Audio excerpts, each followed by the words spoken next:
एक बहुत इंपॉर्टेंट सवाल जो लोग पेशेंट आके करते हैं मुझसे कि जब हम आपस में इंटरकोर्स करते हैं तो इंटरकोर्स करने के बाद सारा सीमन जो है वो बाहर आ जाता है, तो क्या मेरी इनफर्टिलिटी की या बेऔलादी की ये वजह है?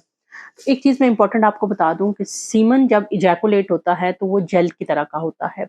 जब वो जेल की तरह का होता है, वजाइना में डिपॉज़िट होता है, तो उसके बाद वो क्या होता है कि उसकी लिक्विफ़िकेशन होती है। लिक्विफ़िकेशन का मतलब ये है कि वो उसमें वो जेल जो है वो बॉडी टेम्परेचर पे जाके थोड़ी-सी नरम होती है और वो लिक्विड की शक्ल इख्तियार करता है।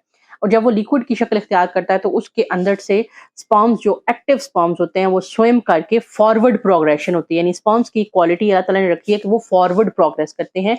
वो स्विम अप करके सर्विक्स से होते हुए यूट्रस और यूट्रस से होते हुए फैलोपियन ट्यूब्स के अंदर पहुंच जाते हैं। सारे का सारा सीमन ना तो यूट्रस के अंदर जाता है ना ही ट्यूब्स के अंदर जाता है। उस सीमन के अंदर अल्लाह ताला ने कुछ ऐसी ग्लैंड्स की स्पीशीज रखी हैं जिसमें फ्रुक्टोज है, और वो क्या करते हैं जितनी देर तक वजाइना के अंदर स्पर्म्स रहते हैं वो उसमें से अपनी फूड को लेते रहते हैं और उसके बाद स्विम करके वो ऊपर ट्यूब्स के अंदर पहुंच जाते हैं। अब जो जो लिक्विड बाहर निकलता है वो दरअसल स्पर्म्स नहीं होते, वो सेमिनल फ्लूइड होता है जिस जो कि लिक्विफाई होने के बाद उसमें से स्पर्म्स ऊपर चले गए। हाँ, जो डेड स्पर्म होते हैं और जो इमोटाइल स्पर्म होते हैं वो डेफिनेटली उस फ्लूइड के साथ वापस आ जाते हैं। तो अगर आपका इंटरकोर्स के बाद सीमन बाहर लीक हो रहा है तो इससे परेशान मत हो।